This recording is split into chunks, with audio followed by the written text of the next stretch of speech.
Welcome to AS Digital Vlogs.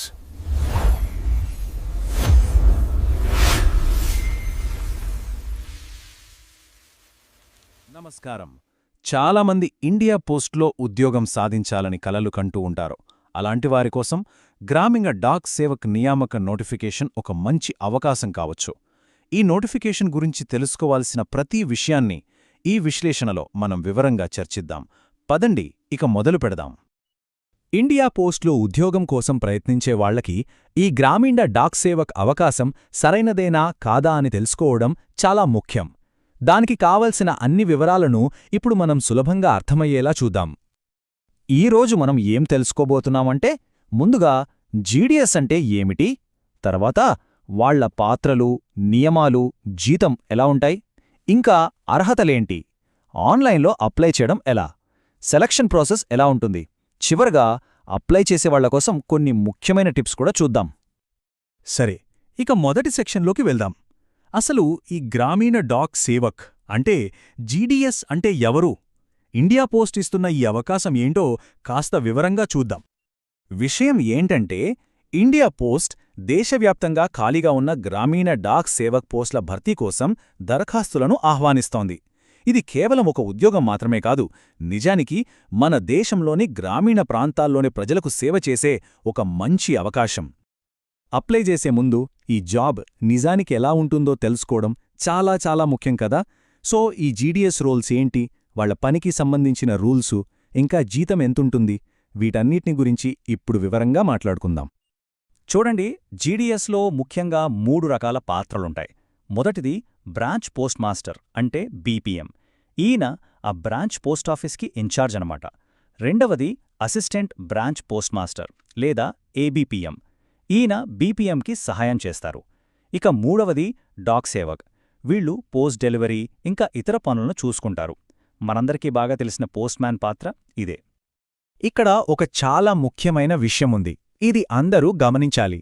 GDS అనేది ఒక civil post, కానీ ఇది రెగ్యులర్ సెంట్రల్ గవర్నమెంట్ ఉద్యోగుల కిందకి రాదు.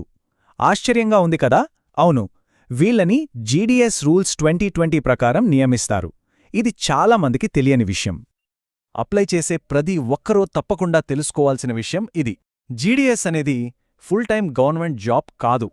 రోజుకి కేవలం 4-5 గంటలు మాత్రమే పని ఉంటుంది.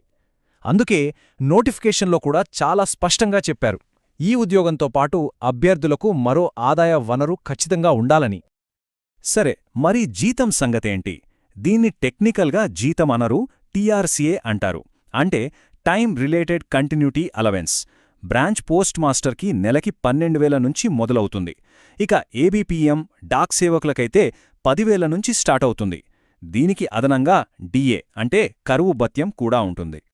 జాబ్ గురించైతే ఒక ఐడియా వచ్చింది కదా. మరి ఈ ఉద్యోగానికి అర్హతలేంటో చూద్దాం. అంటే వయసు, చదువు, ఇంకా ఇతర క్వాలిఫికేషన్స్ ఏముండాలో ఇప్పుడు తెలుసుకుందాం. వయస్సు విషయానికి వస్తే రూల్స్ చాలా క్లియర్గా ఉన్నాయి. అభ్యర్థుల వయస్సు కనీసం 18 సంవత్సరాలు ఉండాలి. గరిష్టంగా 40 ఏళ్లు మించకూడదు. ఈ ఏజ్ లిమిట్ని అప్లికేషన్ చివరి తేదీ నాటికి లెక్కిస్తారు. అయితే కొన్ని రిజర్వ్డ్ కేటగిరీల వాళ్లకి ఏజ్ రిలాక్సేషన్ కూడా ఉంది. ఫర్ ఎగ్జాంపుల్, ఎస్సీ/ఎస్టీ అభ్యర్థులకి 5 ఏళ్లు, ఓబీసీ వాళ్లకి 3 ఏళ్లు, ఇక దివ్యాంగులకైతే 10 ఏళ్ల వరకు ఏజ్లో సడలింపు ఇస్తారు. ఇక చదువు విషయానికొస్తే 10th క్లాస్ పాస్ అయి ఉండాలి. అందులో మ్యాథ్స్, ఇంగ్లీష్ సబ్జెక్టులు కంపల్సరీ. అన్నిటికన్నా ముఖ్యమైన కండిషన్ ఏంటంటే, ఏ ప్రాంతానికి అప్లై చేస్తున్నారో ఆ ఏరియా యొక్క లోకల్ లాంగ్వేజ్ని 10th వరకు ఒక సబ్జెక్టుగా చదివి ఉండాలి. ఇది మస్ట్. దాంతోపాటు కంప్యూటర్ నాలెడ్జ్, సైకిల్ తొక్కడం వచ్చుండాలి. సరే, ఈ అర్హతలన్నీ ఉన్నాయనుకుందాం, చాలా మంచిది. ఇక నెక్స్ట్ స్టెప్ ఏంటి? ఆన్లైన్లో అప్లై చేయడం. ఆ ప్రాసెస్ ఎలా ఉంటుందో ఇప్పుడు స్టెప్ బై స్టెప్ చూద్దాం. అన్నిటికన్నా ముందు ఈ డేట్స్ గుర్తుపెట్టుకోవడం చాలా ఇంపార్టెంట్. ఆన్లైన్ అప్లికేషన్కి చివరి తేదీ ఫిబ్రవరి 16. ఒకవేళ పొరపాటున ఏమైనా తప్పులు చేస్తే వాటిని కరెక్ట్ చేసుకోవడానికి ఫిబ్రవరి 18, 19 తేదీల్లో ఒక ఛాన్స్ ఇస్తారు. సో ఈ డేట్స్ విషయంలో చాలా జాగ్రత్తగా ఉండాలి. అప్లికేషన్ ప్రాసెస్ చాలా సింపుల్గా ఉంటుంది. ముందుగా ఇండియా పోస్ట్ పోర్టల్లో 1 టైం రిజిస్ట్రేషన్ చేసుకోవాలి. ఆ తర్వాత లాగిన్ అయి అప్లికేషన్ ఫామ్ని జాగ్రత్తగా ఫిల్ చేయాలి. లేటెస్ట్ ఫోటో, సంతకం అప్లోడ్ చేసి ఫీజు వర్తిస్తే ఆన్లైన్లో కట్టేయాలి. చివరగా అంతా ఒకసారి చెక్ చేసుకుని సబ్మిట్ బటన్ నొక్కడమే. అంతే. ఇక్కడ ఒక చాలా స్ట్రిక్ట్ రూల్ ఉంది. ఇది అందరూ గుర్తుపెట్టుకోవాలి. ఒక క్యాండిడేట్కి ఒకే ఒక్క రిజిస్ట్రేషన్ మాత్రమే పర్మిషన్ ఉంటుంది. పొరపాటున కూడా రెండోది ట్రై చేయకూడదు. ఎందుకంటే అలా చేస్తే అప్లికేషన్ రద్దయ్యే ప్రమాదముంది. సరే, అప్లికేషన్ సబ్మిట్ చేశాక ఏమవుతుంది? అసలు సెలెక్షన్ ఎలా చేస్తారు? ఆ ప్రాసెస్ ఏంటో ఇప్పుడు తెలుసుకుందాం. ఈ రిక్రూట్మెంట్లో ఒక స్పెషాలిటీ ఉంది. అదేంటంటే దీనికి ఎలాంటి రాత పరీక్ష లేదు. అవును, విన్నది నిజమే. సెలెక్షన్ అనేది పూర్తిగా 10వ తరగతి మార్కుల మీద ఆధారపడి ఉంటుంది. ఒక ఆటోమేటెడ్ సిస్టమ్ వచ్చిన మార్కుల బట్టి ఒక మెరిట్ లిస్ట్ని తయారుచేస్తుంది. సో 10th క్లాస్ మార్కులే ఇక్కడ చాలా కీలకం.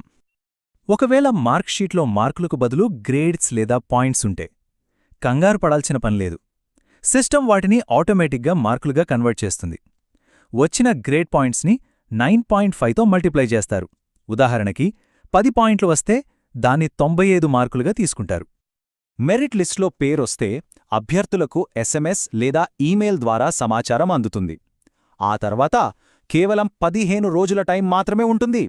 ఈలోపే ఒరిజినల్ సర్టిఫికెట్స్తో డాక్యుమెంట్ వెరిఫికేషన్కి వెళ్ళాలి. అందుకే అవసరమైన అన్ని సర్టిఫికెట్లను ముందుగానే రెడీగా ఉంచుకోవడం చాలా ముఖ్యం. సరే, ఇక మనం చివరి సెక్షన్కి వచ్చేశాం. అప్లై చేసేటప్పుడు ఎలాంటి పొరపాట్లు జరగకుండా ఉండటానికి కొన్ని ముఖ్యమైన చిట్కాలున్నాయి. ఇవి తప్పకుండా గుర్తుపెట్టుకోవాలి. ఈ కీలకమైన విషయాలు అస్సలు మర్చిపోకూడదు. పొరపాట్లు ఏమైనా జరిగితే కరెక్షన్ విండోను ఉపయోగించుకోవాలి. అదే లాస్ట్ ఛాన్స్. ఫోటో, సంతకం క్లియర్గా లేకపోతే అప్లికేషన్ రిజెక్ట్ అయ్యే అవకాశముంది. కేవలం SMS లేదా ఈమెయిల్ కోసమే వెయిట్ చేయకుండా అప్డేట్స్ కోసం పోర్టల్ని రెగ్యులర్గా చెక్ చేస్తూ ఉండాలి. ఇక చివరగా మళ్లీ గుర్తుచేస్తున్నా, ఒక అభ్యర్థి ఒకే రిజిస్ట్రేషన్.